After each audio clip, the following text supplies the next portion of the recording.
welcome to the Dragon's Tome. I am your host this week, Chopper, joined by Rob and Jack, who apparently I think wants to show us something on his shirt because he is itching to fly out of that chair. No, he's a little Saint's a little helper. What are you talking about? The shenanigans are. Oh my God, he's blowing up like Veruca Salt. Oh no, wait, no, not Veruca Salt. Tom Holland. No, all right. Episode 165, issue 165. Are we in January now? I think we're in January. We're in 91. 1991. Anthrax and Public Enemy are collabing as we speak. Is this like just every episode we're just going to talk about Anthrax? It's kind of weird. Oh, Anthrax is kind of at the peak at this time. It's true. Pat, if you could stop bringing the noise about Anthrax. Base, how low can it go? So our cover is by Fred Fields.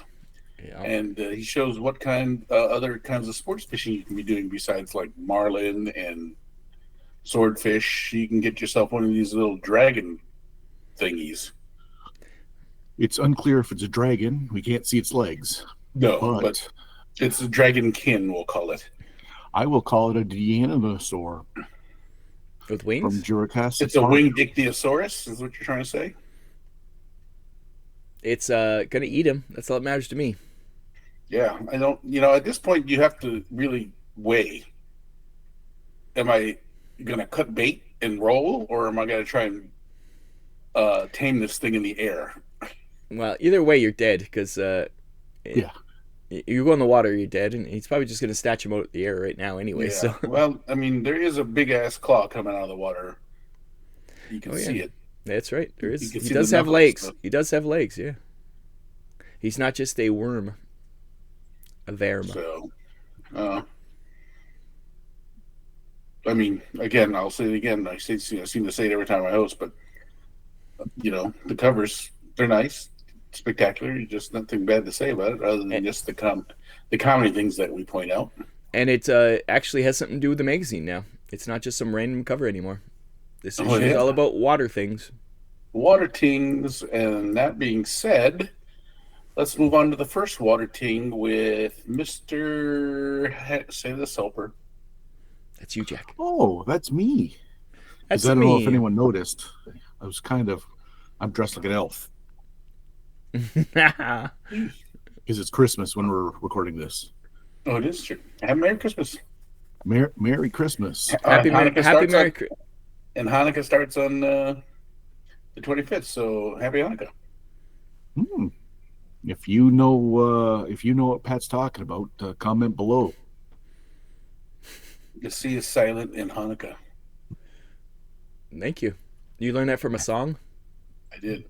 I know. Because I'm hooked on marijuana. Was that Anthrax? Because that would be the third Anthrax reference. It's Anthrax adjacent. Scott Ian is Jewish, so there you go.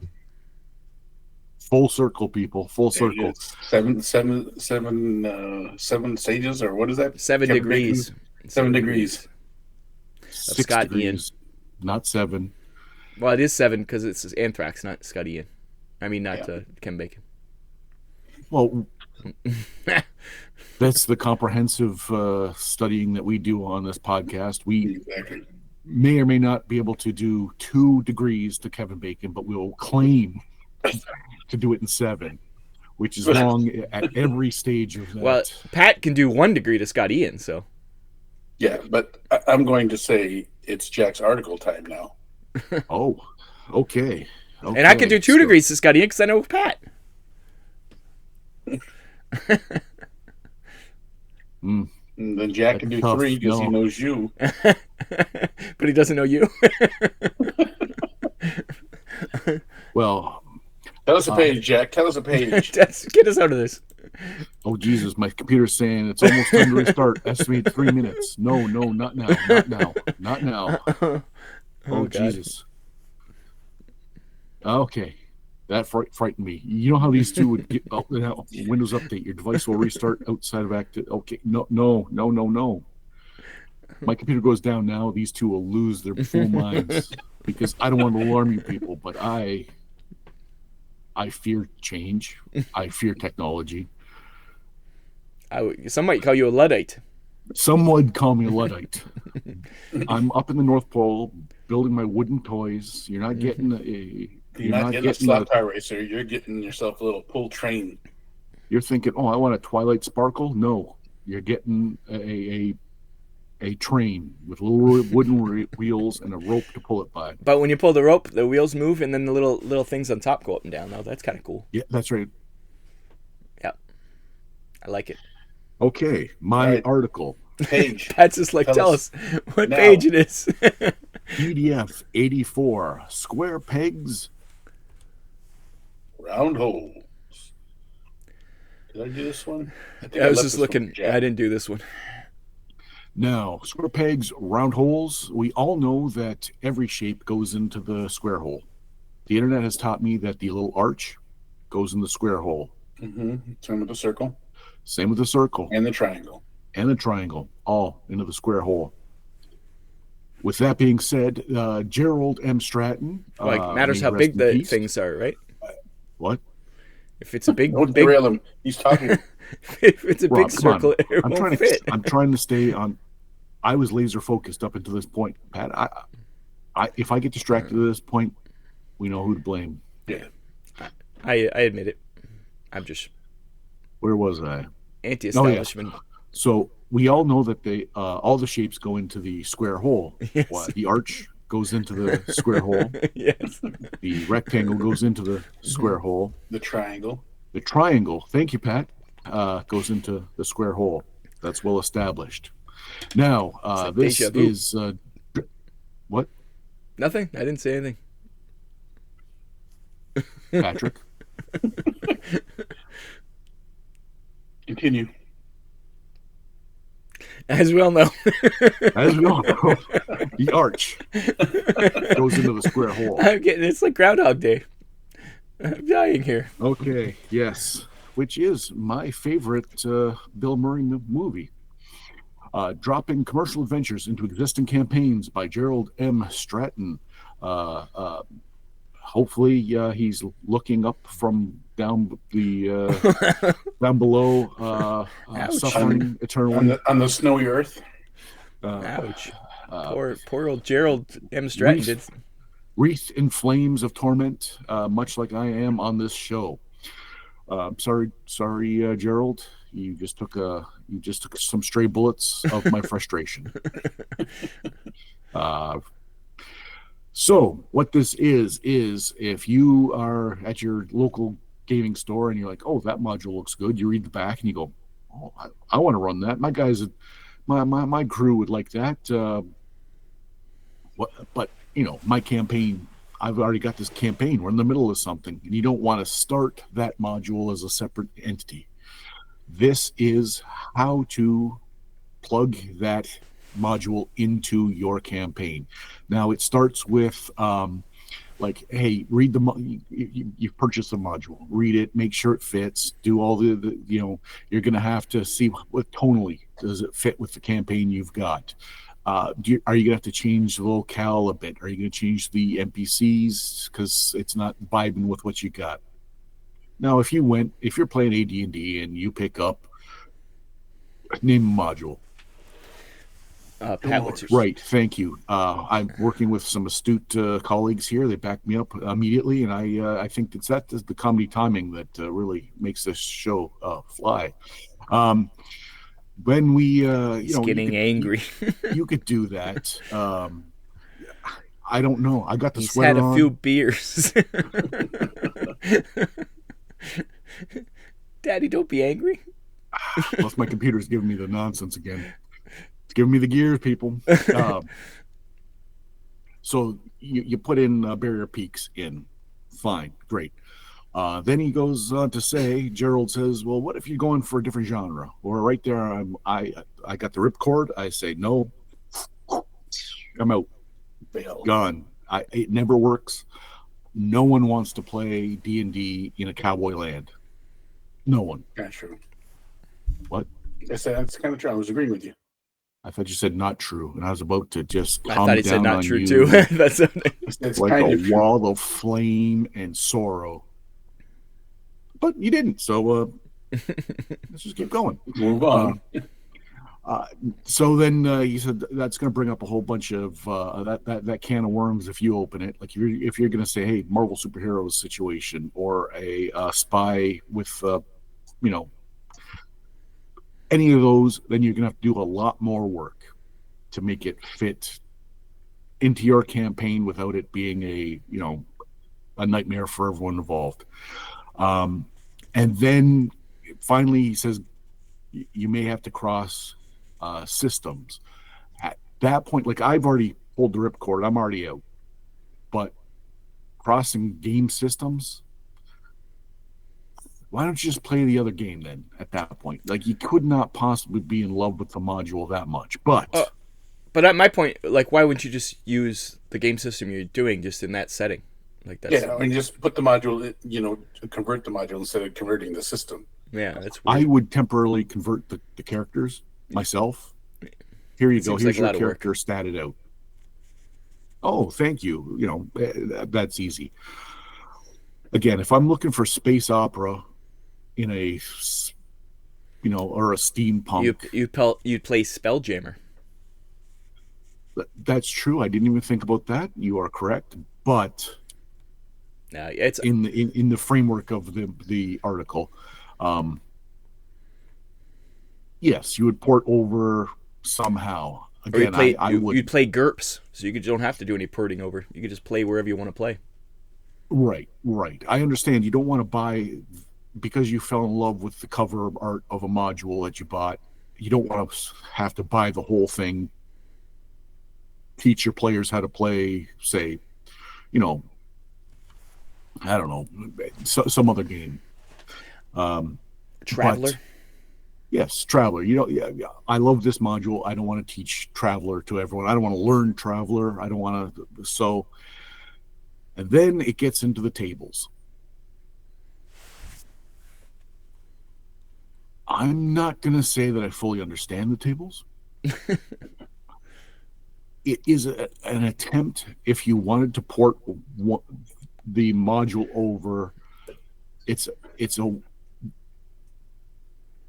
like a Rosetta Stone of what percentages you would get if you needed certain dice.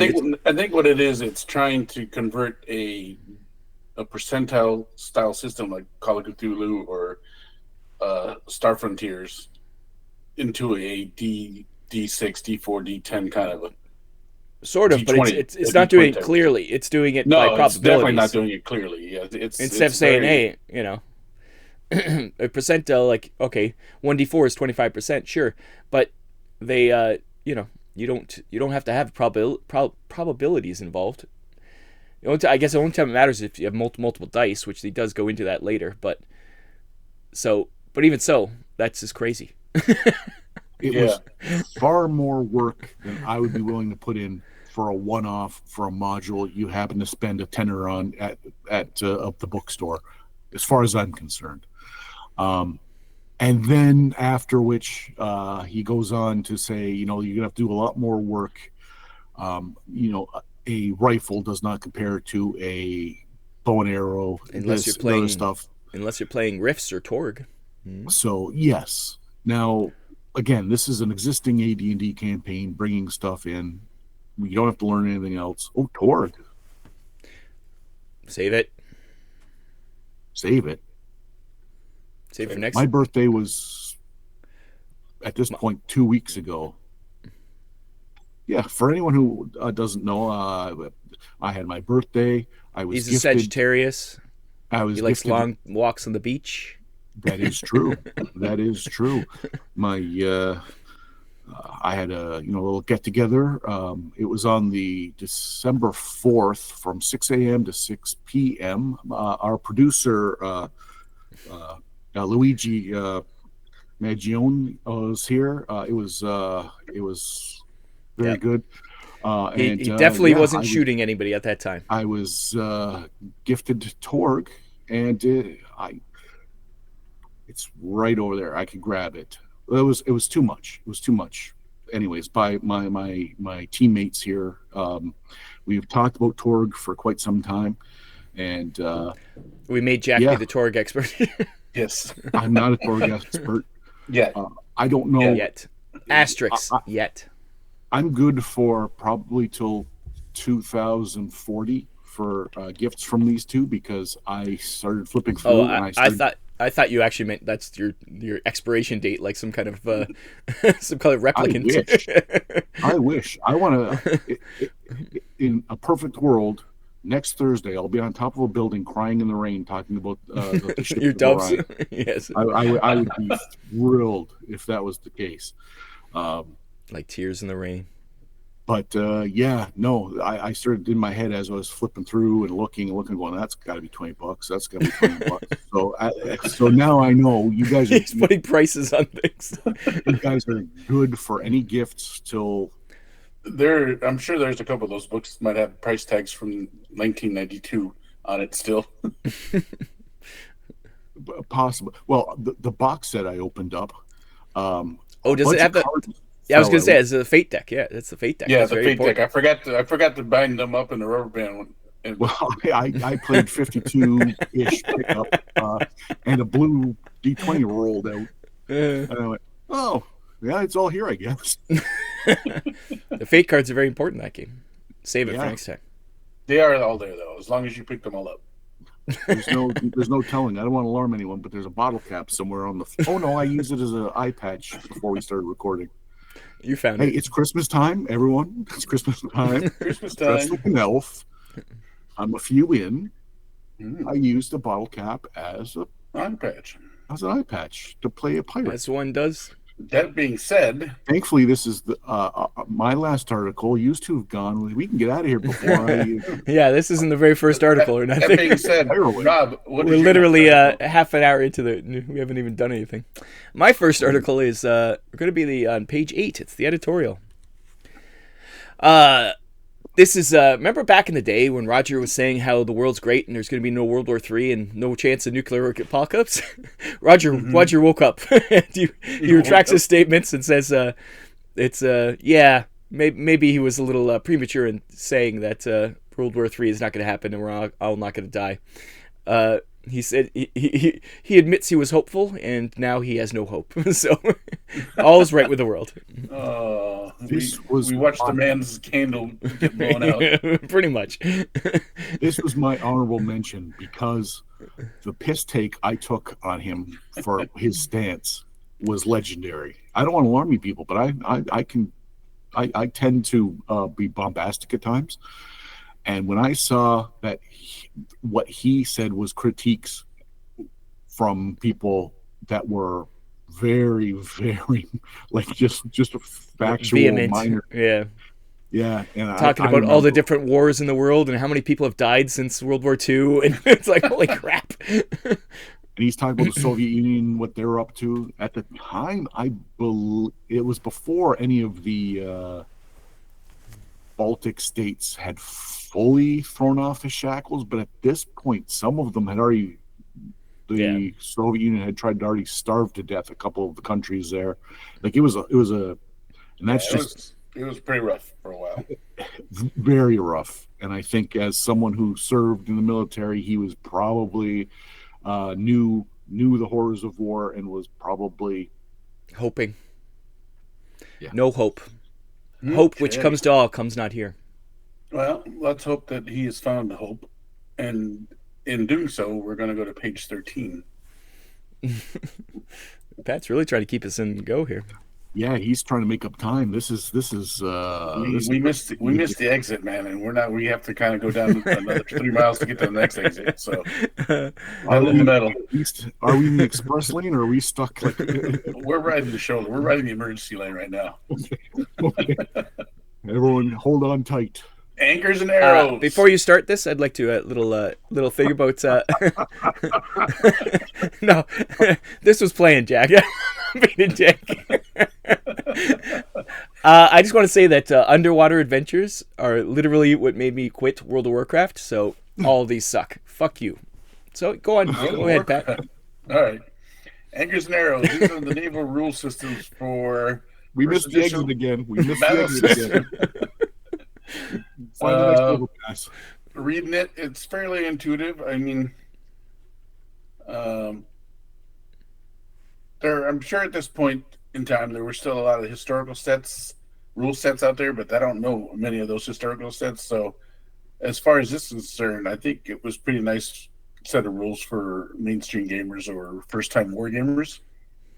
Like I said, the rules are fairly intuitive, very simple.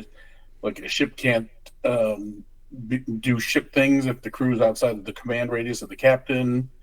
It uses the combat system of battle systems, so they didn't talk about it that much. Just say, hey, if you have battle system, it's a combat system of battle systems. There's a turn chart and a speed chart, so there's turn penalties. So the faster you go, or the bigger you are, the more you have to go straight before you can turn again, which is kind of standard everywhere. And I think, as far as my knowledge, I don't think there's any fantasy naval battle games until at least '93 when GW releases Manowar. So, I'm sure there's tons of historical ones, but yeah, there's a bunch. I'm sure there's historical, but I'm not privy to those because I didn't play a lot of historicals. Nah, those people are weird. Well, it's a basic fact. They're their own set of people, that's for sure. It's a fact, Jack. But yeah, so if you didn't have a naval system battle and you wanted to play battles in your game, this was the nice set of rules to do it with. Very easy to use, very simple to use, not too complicated at all. So there is a AD&D blue book, a ships one. I wonder if that has rules for combat in it. The blue book hasn't come out yet. No blue book has come out yet. We know, but the ships one. I wonder if that has rules for combat in it. I'm not sure. If anybody knows, I don't never read that. I don't never got that, and I never read that book. So no, I don't know anything about it. I don't know if it just has like, hey, this is stuff that's on a ship, the different equipment, or if it actually has rules for fighting ships. Hey, this is a sail. It's on a ship. Mm-hmm. There's the role playing aspect that you could justify a blue book for. This being for battle systems is probably the closest to like a mechanical crunchy, stat driven. I can't imagine the blue book would be. No, this one you can use figures and or counter chits like battle systems. It says so. I mean, there you go. Rob, Jack, what's your second article? Oh, my second article. We're flying. If we could go to page 38, please. 38? There's nothing on 38. Oh, it's just is it an actual letter? It's a letter. There is a letter at the bottom right-hand corner. If we could take a look, it is written by Bonnie Patterson. Of Lincolnshire. If we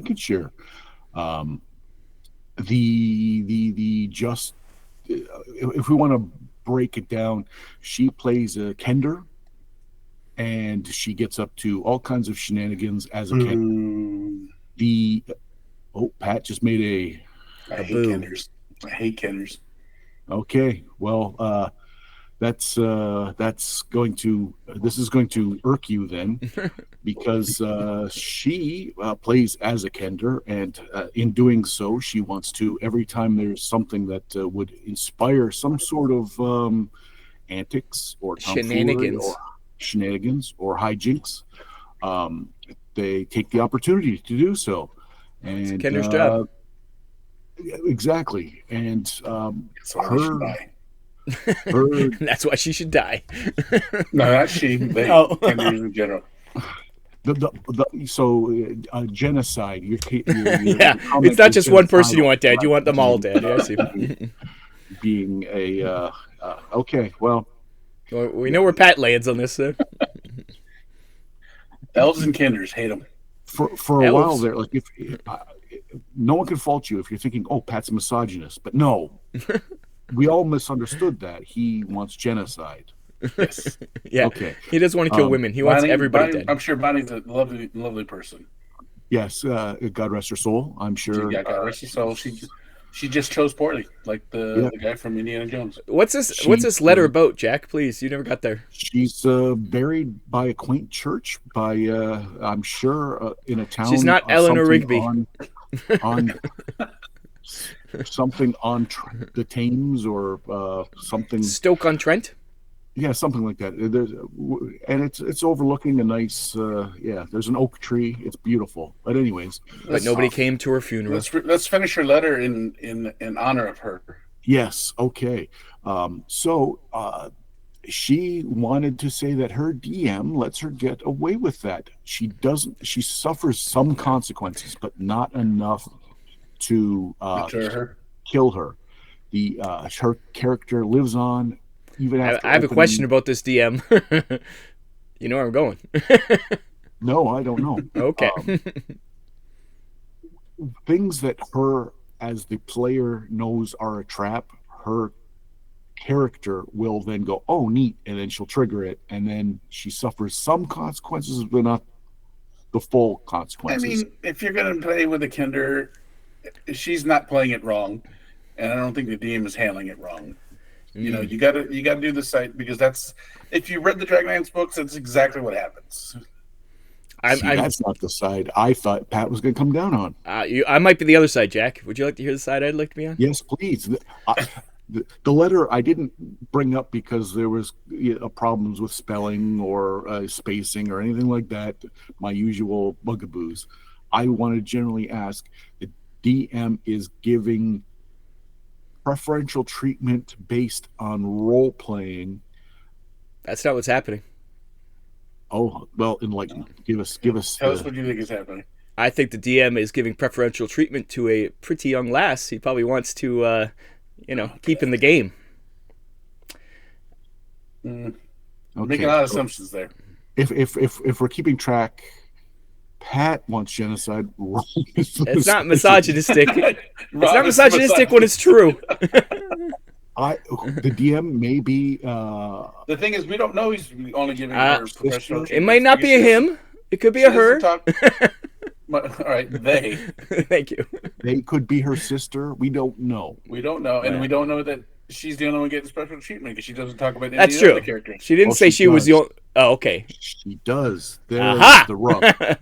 There is the rub. He wants her to stay in the game. Playing a gully dwarf also in the party, and the gully dwarf does gully dwarf. What's the gully dwarf's player's name? I'm curious. Is it George or Frank? It's Georgette. It's definitely not a female name. But they get the same treatment. They do gully dwarf things, and the DM. He allows it then? Oh, maybe he just DM likes this chaos in his game then. Yeah, he's just playing it like the books. That's all. Yeah. That's why I don't think there's any ulterior motive like that. If it's not just her being preferential treated, then I don't think it is a sexual thing. I think it's just the GM likes chaos. He probably thinks it's hilarious. Okay. So if your game at your table, hey, it's your table, your game. If you want to bend the rules to reward shenanigans, and you're willing to take the consequences of that. The question is the other players so pissed off that they're not going to play with you anymore? Like, are they I didn't even think about that. Well, yeah, there's that. But I think if he does it and he lets it go, all right, you know what you're getting into. I would assume you would have to assume that the other players are okay with it too. Yeah. With the chaos, or they would just leave and play. Does she just feel guilt? Or literally, party is just a gully dwarf and a Kinder causing trouble. Yeah, but my question is, does she feel guilty about it? Why is this letter even written? She does feel guilty. She wants to know whether the fun of role playing should counteract the risks of the mechanics of the game. Yeah, role playing should be number one. If you are role playing and you're doing it the way it should be, and everyone's having fun, then doesn't matter. Yeah, you're not doing anything wrong. Yep. Ben Bonnie, I hope you enjoyed decades of playing your characters, and let us know if you ended up marrying your DM. And it seems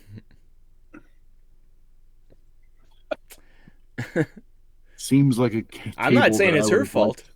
I'm saying it's the GM's fault. GM's being a dick, if that's true. Let her play her game. Okay, dick. let's. What's your next article, Rob? Sorry. It just hit close to home, that's all. Let's see. What is my next article? Let's go to page 49. It's a quick one because it annoys me. This one really annoys me because, hey, look, BattleTech, Crescent Hawk's Revenge. Ooh, look, a picture. Hey, look, some gameplay. BattleTech, Crescent Hawk's Revenge. Ooh, a picture. Okay. Scroll. This is role-playing reviews. I mean, the computer reviews. Roll of computers. So it's all about role-playing games, and they review them. They don't review the goddamn BattleTech game in this fucking thing. On page 54... there's a small blurb that's not even a fucking paragraph that talks about this game. But they have how many pictures of it? What the fuck? Why? You teased me, you bastards. Damn you, lessers. You family of lessers. You teased me with all this BattleTech stuff, and it's not in here. Oh, yeah, there's 3 of them, huh? Hartley, Patricia, and Kirk. You done brought the ire of Rob on you. It just annoyed me. This episode's hot. We got some spicy. Rob, we shouldn't have read this magazine because it's just triggered Rob since the get-go.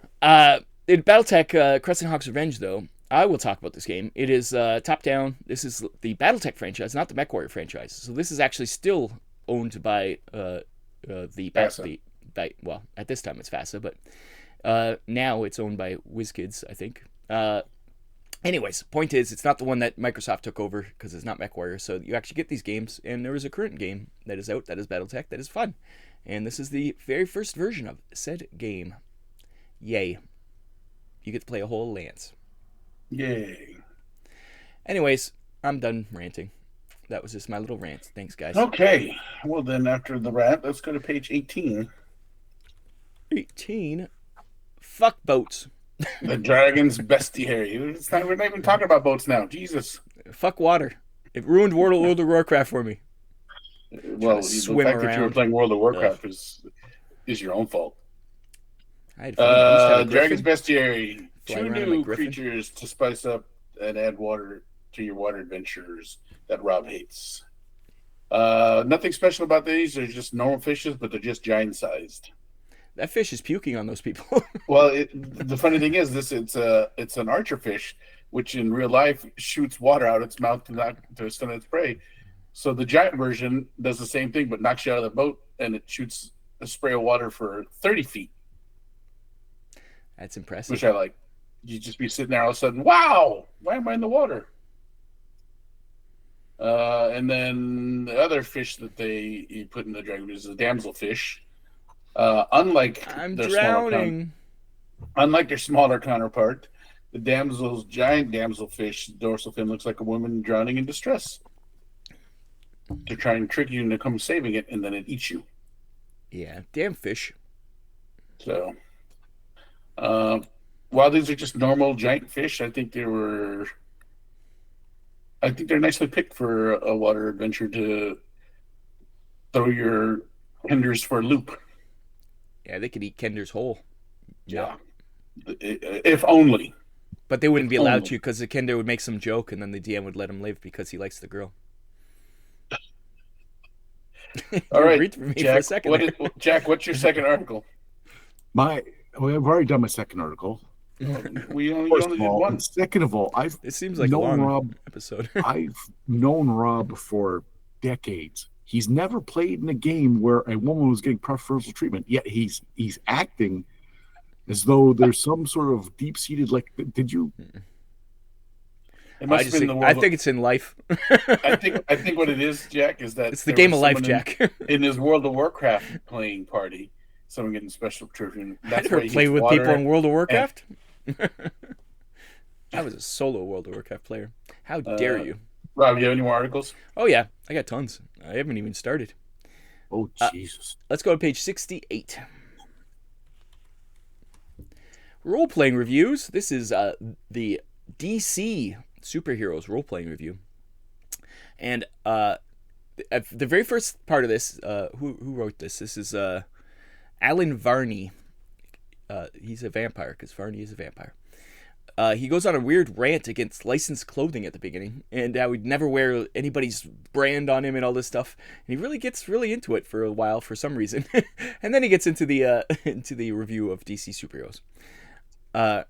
There's a list here on page 70 of all the silly things that are in this game that it doesn't make sense. Like Batman can lift is twice as smart as Superman and can lift like 10,000 pounds, no 1,500 pounds. It's like, well, that doesn't seem to make sense. I guess the stats are all over the place. But it's a bunch of funny things about all the different DC heroes. But then he goes off on how DC continuity is changing so fast at this point that it's impossible to keep the bios updated. Like he wrote a bio, the one author, it's I think it was Michael Stackpole actually, wrote a bio on the Riddler, and while it was being made, the DC people were like, no, that's not his origin anymore. This is his origin. So he rewrites the whole origin. The book comes out, and then they revert back to the origin he originally wrote. And so it's wrong. And then I guess there is one supplement for that. I think it was for the Justice League or Justice Society, one of those, had to be rewritten twice because DC kept changing it so much that they just kept saying, no, that's wrong. You have to rewrite it. So poor Mayfair. I think it's Mayfair. Is that who has DC? I can't remember. Yeah, Mayfair Games. They must have hated this license. It sounds like it's the most like pain in the ass license you could ever have, and I just thought it was a funny little thing about licensing, and don't license games from DC. It seems so. That's all. I don't really care about the actual the actual content. There is. I don't know if it's still going, but there is a Kickstarter for all this content now that you can get the 40th anniversary. I think of it. So. Which is kind of funny. I will say tangentially, this isn't a wild swing.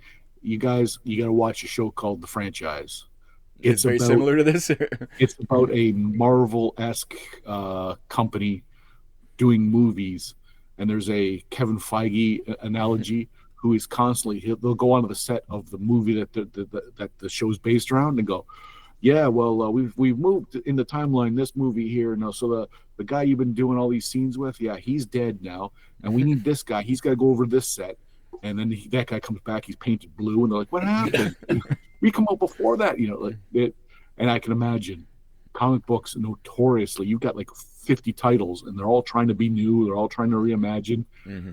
It would be a complete disaster for someone just trying to get what would be the official. It's an official licensed product to get it at least right. Well, that's somewhat. The beauty of the 90s, especially. I felt like that was a big thing in the 90s. Is you got to reintroduce, reinvent. Everything's got to be new. So yeah, DC it seems like particularly painful at the time. Yeah. So Marvel didn't. I think they didn't really care about in their like games. They kind of like, hey, this is like a generic. This is the world. It doesn't have to be completely up to date. Like they never really cared about that in their role playing game for some reason. Zeb Cook seemed to be like almost, I don't know, like insider-esque. Like he was. I don't know exactly what his relationship with Marvel was, but he was. It seemed a lot closer relationship. Yeah. He probably was a little more invested in Marvel. Yeah, maybe. Either the communications were better, or Marvel thought it was important that the game. I think at the time, Marvel. This is, I think, before Marvel's bankruptcy, so I think they were also an independent thing, unlike DC, which had been a corporation for a long time. So I'm sure that influences it a lot too.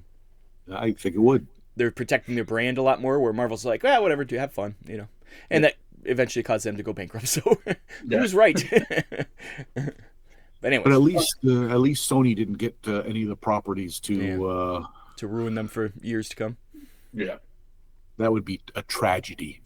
Yeah, for sure. All right, let's move to page 106 then, and then the floor is Rob's. No, I'm done. That was my last article. Okay, so this is my second article. Through the Looking Glass, real quick. Jack's game. I break this one up because Silent Death is here, and they're showing the new minis for Silent Death. By Ice, pretty good. Which I think is Ice's Interceptor type game. They look really nice, and then not only do they feature Silent Death, then Raoul Barthol our Grenadier brings out the Shadowrunners box set for Shadowrun. Yeah, I don't think I had this one. I think I had the second one. Mine had a troll in it, so. Yeah. Well, that's an orc. Mine had a big troll. He was much bigger than everybody else. Yeah. So I must have the second one. Yeah, there's like they have a list of all the different ones, but they're 25 millimeter, so that's an issue. And you right can there. tell they are tiny. You Yeah. can literally see how tiny they are because just looking at the bases, they're like the size of a thumbnail. Yeah, Little surfboards they're on. I And hate the those bases. proportions, You got to glue them onto a 25 mil base just to get them to stand.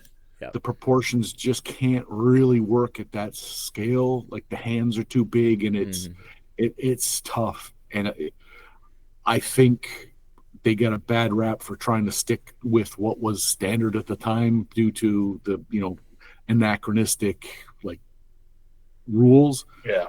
I think the sculptors now would be like, oh, I can do a heroic scale. Imagine what I could have done with that by today's standards. Yeah, exactly. Well, that's it. GW just keeps making the scale bigger and bigger. Yeah. Well, yeah. GW's like 35 now. Yeah, because those big giant Primarchs or whatever they're called now. Ridiculous. All right, let's move on to some ads then. Jack, what do you got for an ad? 41. 41, not my ad. Not my ad either. I think this is the edition I had, actually. I got a lot of ads. So, number 1, Chill Revamped. Classic. I love that. Revamped. Oh. Is that vampire? I get horror it. genre game revamped. It all makes sense now. Yeah. I didn't remember Chill was mostly like these watercolored, beautiful things like that. And I was like, oh, yeah. I really got invested in the art of Chill. That was one of the big draws. Yeah. The good is whoever made this ad said Chill was. And you're like, Chill was. And I scroll down, Mayfair Games. That wasn't original Chill. Chill was I knew when I read the magazine what it was, but is it Pacesetter? Was Pacesetter Chill? Maybe that's what it was. Something like that. Yes, I think so. Yeah, they're out of business at this point. So that's the point. I'm like, Chill was, who's making this big bold statement? Mayfair Games. Oh yeah, so the old one must have went out of business and now Mayfair Games has it. So we have Chill was, hard to use books, just a bit list of the cons. Then it goes to the lists of the pros, and it's the game I seem to remember. I remember having like the drawbacks and stuff like that, edges. And then to finish out my critique of the ad, we go down to the bottom. Well, okay, throughout, I don't know why capitalization and just random capitalization is wild throughout the ad. Maybe I know where Jack is going, but go ahead. But then you go down to the bottom, instead of left or right or center justifying the improved, they just spread it out to fill the whole column. And they didn't even capitalize it. And yeah, they should have just made it real bold, like improved. So, it's not. It's just new and improved. We have to fill this whole thing. Yeah. Exclamation point. It's new and improved. So that is my. There's all that for that. It's a disaster in there. But yeah, the picture itself was great, but then you put that horror show of a text. Why does it say like for under Chill it says things like animals and creatures, but it's like things like it's like one word, like, and it's but one's italicized and in like is not, like it's so weird. Who knows? Or maybe things is the name of the book. Yeah, but why wouldn't it be a space there? Like, I don't know. It's weird. The ampersand is in bold, and it's a different pica size. It's with save, yeah. Save, yeah. It's the same font size as save instead of the normal font size, because save was big, because save is a acronym. But yeah, it's weird. It is weird fonting. What do you got for an ad, Rob? I'm gonna save the other one for you. So 116. Oh, that was mine. Oh, you did take the other one?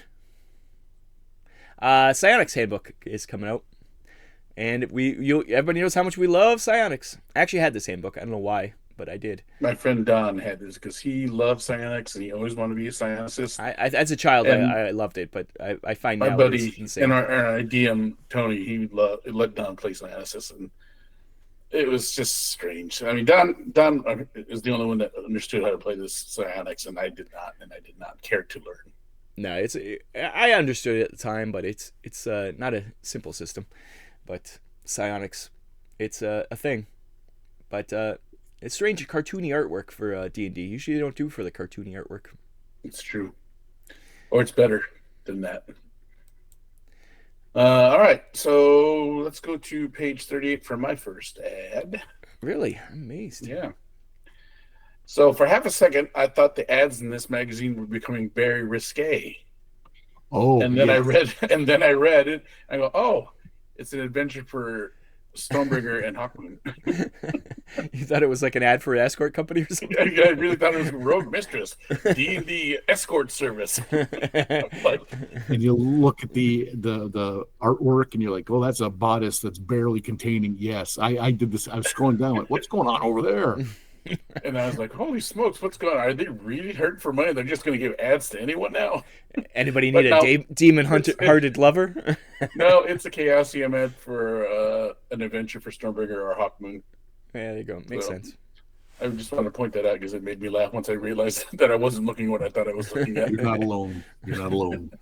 I think I probably saw the Chaosium thing and skipped the rest. What do you got, Rob, next? Jack. What about Jack? I'm done. He's done. I know. Maze, you didn't pick this one. Like 92, man. I did pick it. Oh, I thought you'd be first. It's a Shadowrun ad for the Universal Bug. I almost said Universal Buggerhood because they're bugs. Yeah, it's Brotherhood. My notes say Universal Brotherhood for Shadowrun. Chicago will soon be nuked. Yep, and it's the bug infection, and yeah, it's a famous event in the Shadowrun world where the bugs just take over Chicago and they nuke brings it. In bug spirits. It brings in bug spirits, which are bad bugs, and they infest the real world. They're horrible bug spirits. And then the Fast HQ becomes Ground Zero. Yep. But I just love how none of that's in this because that comes later, but it's the introduction. But this is where it all starts. Yep, this is the introduction of the Universal Brotherhood. And then I'm going to go to page 58 then, since we're just putting them out. Look who's the next back. Monst Compendium's out. The Outer Planes, and I think this is the 8th compendium to be released now. And it's the demons are back. Yep. Guess who's back? So back again. So your Monst Compendium is starting to get filled. You're going to need a new binder by now. Yeah. There's a lot of stuff coming out. They're pumping them out. Yeah. You got any it's more, just Rob? Pure money. No, that's it for me. All right. My last one then is going to be the next page, 59. No, I don't have to go. I had the Beholder. I played the shit out of this game 1, 2, and 3 on my computer. Yeah. This was like the first 3D one too, right? Yeah. It was 3D when you did combat and when you were in the dungeons. And it was top-down 2D when you were walking through cities and stuff. But oh God, I love these three: the Eye Beholder 1, 2, and 3 from SSI. It was a classic. Yeah. But that's it for me. And you guys in? No. No, that's it. Well, then let's wrap it up because we had a lot of dead air going on early on this show, but we finally made it back to our exit. It's because I just muted Jack's microphone the whole time. Yeah. We got past Rob's misogyny and his hate for water. It's not misogyny when it's Rob true. Rob doesn't like to shower. So. And for you completionists, look for the point in which Rob's green screen shifted and the ghost of Christmas present wafted across him, and the two of us did a good, like we were doing like a Abbott and Costello routine for a while. Go back and look. I think it'd be worth it. All right. Well, so like, share, subscribe, comment. If making his presence known. If you let us know if you're alive. But it's probably one of those dead fucking authors. That's what it is. Yes, it's coming to haunt us now. It's true. So if we don't hear from you, then we'll just assume that you're resting in peace. Merry holidays. Merry holidays. Merry Christmas. Happy Hanukkah. Yada yada yada. So for the Dragon's Tome, I've been your host, Chopper. I'm Jack. And I'm Old Cratchit. Oh, Cratchit. And we will see you next week. Bye-bye. Goodbye. How much is that goose in the window? Boy, get it the fatted pig. What day is it? What Canada day is Day, it? sir. It's Boxing Day. Wow, shit, I forgot Christmas.